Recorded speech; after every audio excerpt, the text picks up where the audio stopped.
அடுத்தது தனுசு ராசி. தனுசு ராசிக்கு இந்த குரு பயிற்சி பலன்கள் எப்படி இருக்கு? ஃபர்ஸ்ட் தனுசு வந்து பாத்தீங்கன்னா மேடம் அர்த்தாஷ்டம சனியில் இருக்காங்க. அர்த்தாஷ்டம சனியினோட பிடியில இருக்காங்க அப்படின்னு சொல்லலாம். குடும்பத்துல பெருசா ஹாப்பினஸ் இல்லைங்க, வேலை செய்யற இடத்துல பெருசா நிம்மதியா சம்பாதிக்க முடியும்.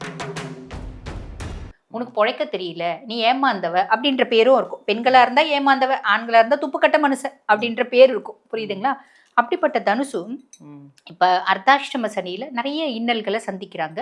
அது வந்து ஒரு பெருச ரிலீஃப் வந்து பாத்தீங்கன்னா குருனோட 9ஆம் பார்வை சனி பகவான் மேல படியறதுனால. அதுக்கும் மேல 8ல குரு வரும்போது சூப்பரான பரிகாரம் இருக்கு, அது நம்ம பின்னாடி சொல்லலாம். அதே மாதிரி குருனோட பார்வை தான் இங்க சூப்பர் டூப்பர். குடும்பஸ்தானத்தை பாக்குற, குடும்பத்துல நிம்மதி, சந்தோஷம், மகிழ்ச்சி, குதூகலம், தனப்பிராப்தி அத்தனையும் இருக்கும். எல்லாம் வரும். சுகஸ்தானத்தை பாக்குற, முதல்ல இருந்ததை விட நீ கம்ஃபர்ட் ஆகிறது உறுதி. குரு பார்வை இருக்குமா, அப்புறம் என்னம்மா உனக்கு? முதல்ல நீ வந்து பாத்தீங்கன்னா பஸ்ல போயிருந்தேனே, இப்ப 2 வீலர்ல போவேன். முதல்ல 2 வீலர்ல போயிருந்தேனே, இப்ப கார்ல போவேன். முதல்ல கார்ல போயிருந்தேனே, இப்ப ஒரு லக்ஸரிஸ் கார்ல போவேன்.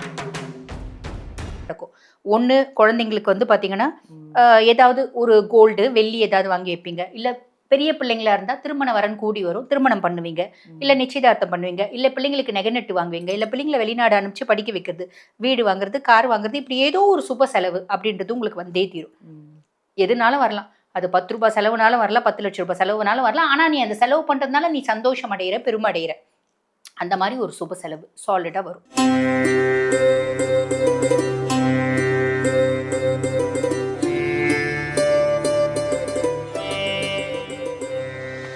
எல்லாருக்கும் வணக்கம். நான் உங்கள் பாலாம்பிகா.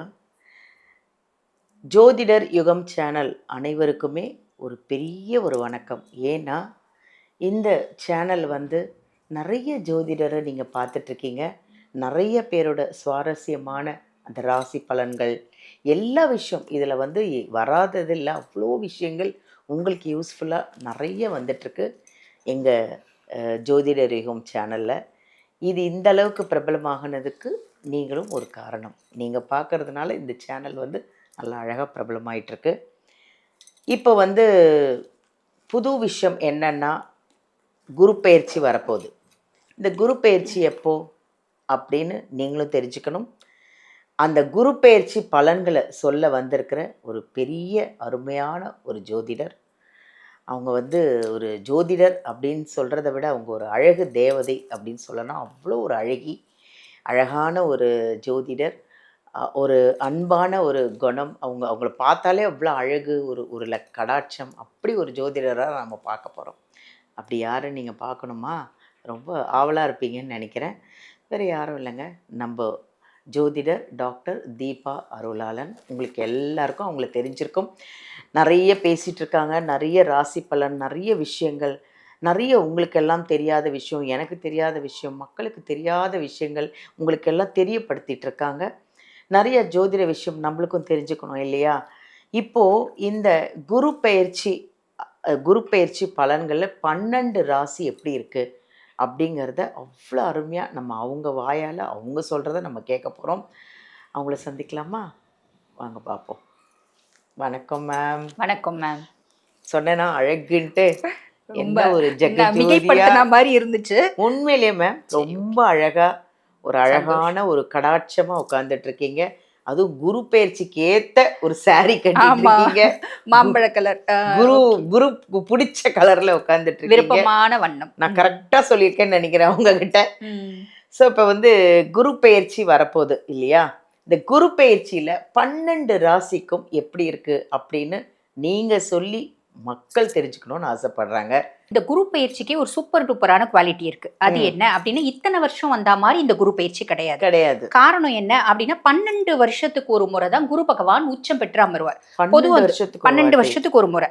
ஏன்னா ஒரு ராசியில ஒரு வருஷம் சஞ்சாரம் பண்ணுவார். அந்த மாதிரி 12 வருஷத்துக்கு ஒரு முறை கடகத்துல வந்து உச்சம் பெற்று அமருவார். இப்ப இந்த குரு பயிற்சி வந்து பாருங்க, மிதுனத்துல இருந்து கடகத்துல குரு பகவான் உச்சம் பெற்று அமர்றார். 1/6/2026 காலையில 11 மணி அளவு. இது சில பஞ்சாங்கம் வந்து பாத்தீங்கன்னா 2 கூட கொடுத்துருப்பாங்க. பட் ஓகே, திருக்கணித பிரகாரம் 1/6/2026 காலையில 11 மணிக்கு கடகத்துல உச்சம் பெற்று அமர்றார். ஆக 12 வருஷத்துக்கு ஒரு முறை வரக்கூடிய நிகழ்வு அப்படின்றது ஒரு பெரிய பிளஸ் மேடம். 2வது பிளஸ் என்ன அப்படின்னா, இப்ப எங்களுக்கெல்லாம் அஷ்டம சனி இப்ப ரிஷபராசி அன்பர்கள் எல்லா ரிஷபமும் தெரிஞ்சிருக்கும். அவங்களுக்குலாம் அஷ்டம சனி காலகட்டத்துல குருனோட பார்வையில இல்ல சனி மேல. ஆனா இப்பத்திய காலகட்டம் வந்து பாருங்க, ஒவ்வொரு ராசிக்கும் இப்ப சனி வந்து கெடுக்கணும் அப்படின்னு இருக்காரு பாத்தீங்களா. மேஷத்துக்கு 7 நாட்டு சனியா இருக்காரு, அதே மாதிரி சிம்மத்துக்கு அஷ்டமத்து சனியா இருக்காரு, கன்னிக்கு கண்டக சனியா இருக்காரு, தனுசுக்கு அர்த்தாஷ்டம சனியா இருக்காரு, அதே மாதிரி கும்பத்துக்கு பாத சனியாவும் மீனத்துக்கு ஜென்ம சனியாவும் இருக்காரு. இப்ப இந்த 6 ராசிகளையும் கெடுக்கணும் அப்படின்னு கங்கணம் கட்டி சனி பகவான் இருக்காரு. இப்ப என்ன இவங்களுக்கெல்லாம் ஒரு பெரிய அட்வான்டேஜ் என்ன அப்படின்னா, குரு பெயர்ச்சியாகி அவருடைய உச்ச பார்வை 9ஆம் பார்வை சனி மேலப்படுது. ஆக இந்த 6 ராசிக்கும் சனி எந்த விதத்திலையும் கெடுப்பலன்கள் அப்படின்றது செய்ய போறது இல்ல. பாக்கி இருக்க 6 ராசிக்கு சனி ஆல்ரெடி நல்லது செய்ய போறாரு. அவர் மேல குருனோட பார்வை இருக்கிறதுனால நல்லத பட்டுன்னு செஞ்சுடுவார். எவ்வளவு பெரிய பிளஸ். ஆக இந்த குரு பயிற்சி எல்லா ராசிகளுக்கும் எப்படி இருக்க போகுது அப்படின்னா உங்களுக்கே பதில் தெரிஞ்சிருக்கும் இல்லைங்களா. சூப்பரா இருக்க போகுது. பெர்சன்டேஜ் தான் நல்லது. இவங்களுக்கு 50%, இவங்களுக்கு 60% இருக்குமே தவிர எல்லாருக்குமே நல்லது அப்படின்றத ஒரு பெரிய ஹைலைட்டிங்கான விஷயம் மேடம். ஆஹா, ரொம்ப சந்தோஷப்பட்டிருப்பாங்க வியூவர்ஸ் எல்லாம். எல்லாருக்கும் இந்த குரு பயிற்சி ரொம்ப நல்லா இருக்கு, நல்லது மேம் சொல்லிட்டாங்க. அதுவே ஒரு பெரிய ஒரு பாசிட்டிவா இருக்கு. கண்டிப்பா. அடுத்தது தனுசு ராசி. தனுசு ராசிக்கு இந்த குரு பயிற்சி பலன்கள் எப்படி இருக்கு? ஃபர்ஸ்ட் தனுசு வந்து பாத்தீங்கன்னா மேடம் அர்த்தாஷ்டம சனியில் இருக்காங்க. அர்த்தாஷ்டம சனியினோட பிடியில இருக்காங்க அப்படின்னு சொல்லலாம். குடும்பத்துல பெருசா ஹாப்பினஸ் இல்லைங்க. வேலை செய்யற இடத்துல பெருசா நிம்மதியா சம்பாதிக்க முடியல. ஹெல்த்தும் வந்து முன்ன பின்ன தான் இருக்கு.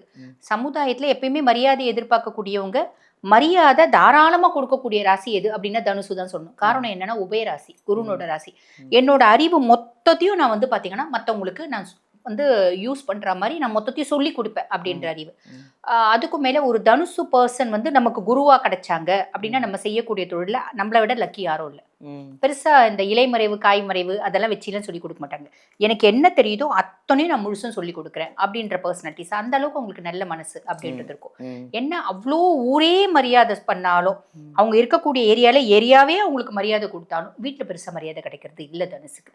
நீ ஊருக்காகவே உழைக்கிற அப்படின்ற பேர் இருக்கும். உனக்கு பொழைக்க தெரியல, நீ ஏமாந்தவ அப்படின்ற பேரும் இருக்கும். பெண்களா இருந்தா ஏமாந்தவ, ஆண்களா இருந்தா துப்புக்கட்ட மனுஷன் அப்படின்ற பேர் இருக்கும். புரியுதுங்களா? அப்படிப்பட்ட தனுசு இப்ப அர்த்தாஷ்டம சனியில நிறைய இன்னல்களை சந்திக்கிறாங்க.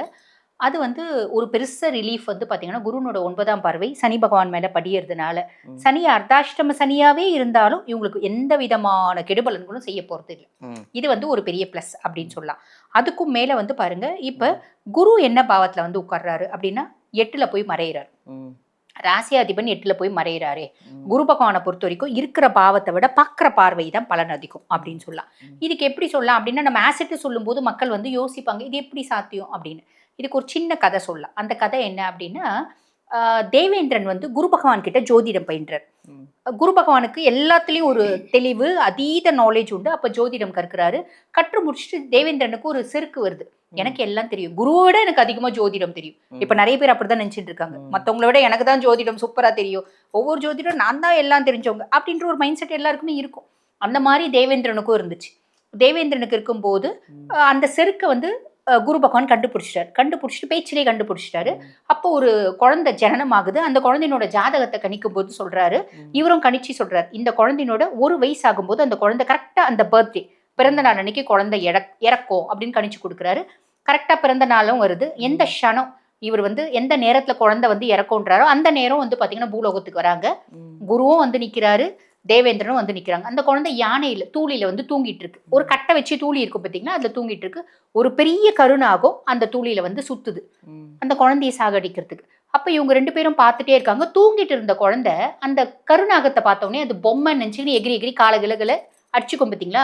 அடிக்கும் போது அந்த பாம்பு அந்த கட்டையிலயோ இதுலயோ மாட்டி செத்து போயிடுச்சு.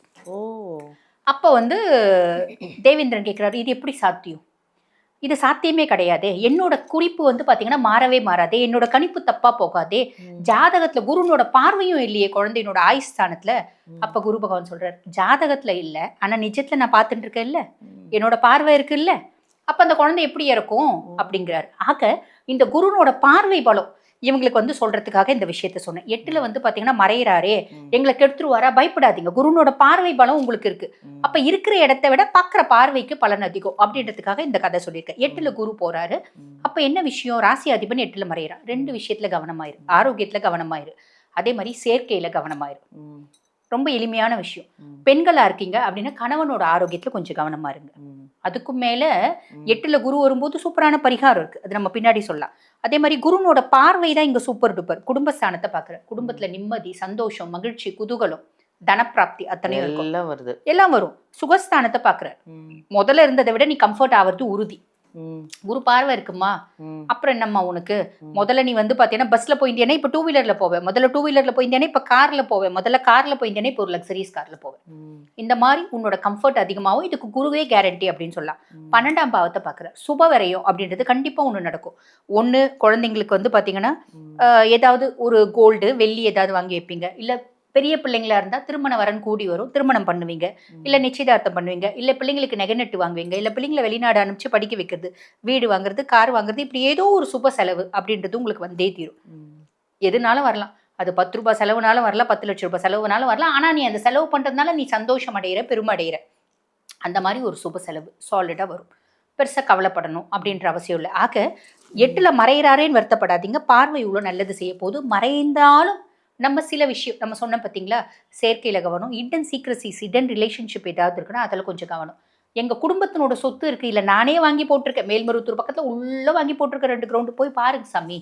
வாங்கி போட்டதோட நிறுத்தக்கூடாது, அப்பப்போ போய் பாருங்க. அவ்வளோதான், பெருசா யோசிக்க வேணாம். நல்லா இருக்கு தனுசு ராசிக்கு. நல்லா இருக்கு. ஓகே. ஆனா பரிகாரம் ஏதாவது இருக்கா உங்களுக்கு? பொதுவா இந்த குருவே 8ல போய் மறையறதுனால குருவை பிரீத்தி பண்ற மாதிரி பரிகாரம் மேடம். பொதுவா ஒவ்வொரு கிரகங்களுக்கும் ஒரு விலங்குகள் அப்படின்னு இருக்கு. இப்ப கேதுவை பிரீத்தி பண்ணும் அப்படின்னா டாக்ஸ் நீ வந்து டாக்ஸுக்கு ஃபீடு பண்ணு, கேது வந்து பிரீத்தி ஆயிடுவாரு. இப்ப புதனை பிரீத்தி பண்ணணும் அப்படின்னா பன்றிகளுக்கு உணவு கொடு அப்படின்றது ஒண்ணு இருக்கு. ஓகேங்களா? அந்த மாதிரி ஒவ்வொரு கிரகத்துக்கும் உண்டு. அப்ப நம்ம வந்து குருவை பிரீத்தி பண்ணோம்னா பசுக்களுக்கு உணவு கொடு. பசுக்களுக்கு என்ன உணவு கொடுலாம்? அம்மா எனக்கு பெருசா எதுவும் செய்யறதுக்கு வழியோ இல்லை, வாய்ப்போ இல்லை, போறேன் பசுமாடு இருக்கு, இல்ல போறேன் ஒரு பசு அது பராமரிக்கிற ஒரு வீடு இருக்கு, பால்காரன் வீடு இருக்கு, அவையும் அந்த பால்காரன் கிட்ட நான் பாலே வாங்குறதுல அவன் பசு போய் நான் கொடுக்கறதா? அப்படிலாம் யோசிக்க கூடாது. நீ பசு கொடுக்குற, 2 சீப்பு வாழைப்பழம் வாங்கிட்டு போய் கொடு. என்னால முடியாது 2 சீப்பு வாழைப்பழம் சும்மாவா விக்குது, ஏகப்பட்ட விலை விக்குது இல்ல, அப்படி நீ நினைச்சாலும் 1 சீப்பு வாழைப்பழம் வாங்கிட்டு போ. அப்படி மண்ணுல போடுறது, இப்படி தூக்கி போடுறது அப்படிலாம் செய்யக்கூடாது. கையில கொடு. அந்த கையில அவங்க சாப்பிட்டுட்டு அவங்க அந்த நாக்கை வந்து லிக் பண்ணுவாங்க. அப்ப வந்து குரு பிரீத்தி ஆகும். குரு பிரீத்தி ஆகும். புரியுதுங்களா? இந்த மாதிரி சின்ன சின்ன பரிகாரங்கள் தான் நீங்க செய்யறீங்க அப்படின்னா. ராகு வந்து பெருசா வந்து ஜாதகத்துல சரியில்லை, ஜாதகத்துல சரி இருந்தாலும் கோச்சார பிரகாரம் சரியில்லைனாலும் ஆட்டுக்கறி சாப்பிடக்கூடாது. ஆடுகளுக்கு உணவு அப்படின்றது கொடுக்கணும். ஸோ இந்த மாதிரி சின்ன சின்ன எளிமையான பரிகாரம் மேடம். பசுக்கு நீ கையால உணவு கொடு, குரு அங்க பிரீத்தி ஆவாரு. இது மட்டும் எளிமையான பரிகாரம், ரொம்ப அழகா செய். நான் பசுக்களுக்கு தான் உணவு கொடுக்கணுமா, எருது கொடுக்க கூடாதா? நீ குடுசாமி. மாடுகளுக்கு உணவு அப்படின்றது குடு, முடிஞ்சா பசு குடு. சிலர் அப்படியே கேட்பாங்க, நான் எருது கொடுக்க கூடாதா அப்படின்னு. நீ குடு. நிறைய எருமை மாடுதான் தெரியுது. ஆமா, எருமை கொடுக்க கூடாதா, எருது கொடுக்க, என்ன வேணா கேட்பாங்க. நீ குடு சாமி, உனக்கு எது முடியுமோ நீ குடு. கொடுத்தாலே போதும், அங்க குரு பகவான் பிரீத்தி ஆவார். அதுக்கு மேல குரு பார்வை நல்லா தானே இருக்கு. இருந்தாலும் நம்மளுடைய ஒரு சுய விஷயங்கள் அப்படின்றதுக்கு பார்த்தீங்களா, செயற்கையில கவனம் அப்படின்றது மட்டும் வச்சுக்கோ. நீ என்ன செய்ய போற மற்றவங்களுக்கு சொல்லாது.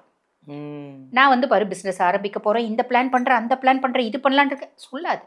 ரகசியங்களை ரகசியமாவே வச்சுக்கோ. ஸ்டேட்டஸ் போடாத. முதல்ல நான் கார் வாங்கிட்டு ஸ்டேட்டஸ் போனேன், ஏன்னா காரை விற்கிற மாதிரி சூழ்நிலை வரும். என்னத்துக்கு நீ கார் வாங்கி ஸ்டேட்டஸ் போடுறது? அந்த ஸ்டேட்டஸ் போடுறது சிலர் பார்ப்போம், நம்ம எங்க போனாலும் என்ன பண்றாங்கன்னு அப்படின்றத ஸ்டேட்டஸ் காமிப்பாங்க. இதெல்லாம் நீங்க எனக்கு தான் சொல்றீங்க. நீங்க போடுவீங்களா? ஓ, அந்த மாதிரி பெருசா ஸ்டேட்டஸ் போடாதீங்க. போடல அப்படினாலே நீங்க அதுலதான் நான் ரொம்ப இதோ ஆவறேன் ஸ்டேட்டஸ் வச்சு.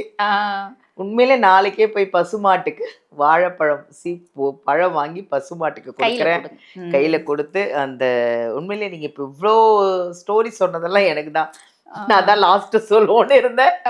ரொம்ப நல்ல பரிகாரம். தனுசு ராசி அப்படியே புட்டு புட்டு புட்டு புட்டு உடைச்சிட்டீங்க எல்லாத்தையுமே.